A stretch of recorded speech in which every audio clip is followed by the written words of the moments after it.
l'instant sur Europe 1. Place à l'édito éco, Dimitri Pavlenko.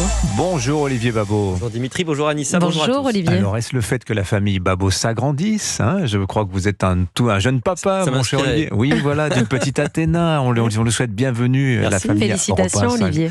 s'agrandit. C'est plus facile pour se lever le matin. Oui, c'est Vous avez un sûr. réveil naturel.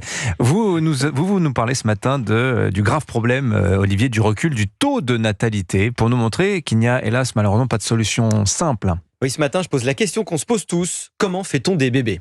Voilà. En 2010, on avait enregistré en France 832 000 naissances. En 2023, seulement 680 000. En 2022, une femme faisait en moyenne 1,79 enfants et contre 1,68 en 2023. Ça continue à baisser. On comprend sans peine qu'il faut au moins 2 enfants par femme pour renouveler les générations.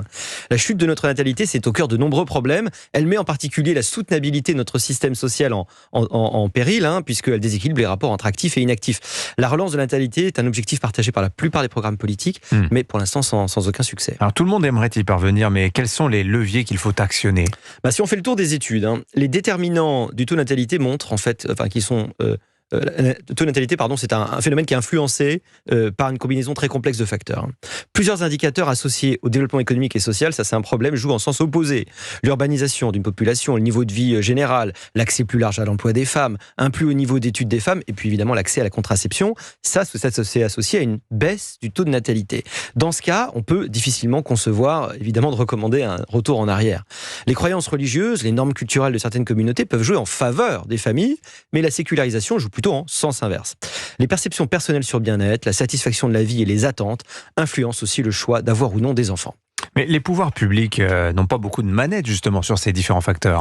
Oui, en revanche, d'autres paraissent beaucoup plus du ressort de l'action publique.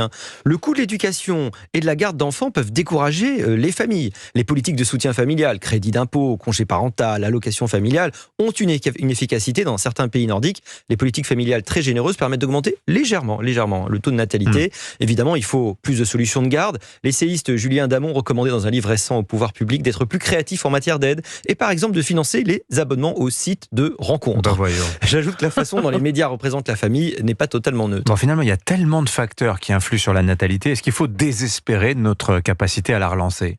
Dimitri, d'abord, il faut dire que c'est la combinaison de tous ces facteurs et jamais presque un seul qui fait la natalité. On ne fait pas un bébé parce qu'on a une chambre en plus ou parce qu'on a une allocation de 100 €. C'est un tout.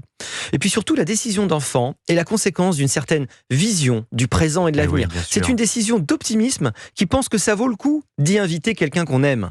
Plus nous saurons diffuser une perspective optimiste sur le monde, malgré ces évidentes difficultés, plus nous pouvons espérer inverser enfin la tendance. Voilà, l'édito éco optimiste ce matin d'Olivier Babot, signature Toujours. Europe 1. Merci Olivier. Bonne semaine. Bonne semaine.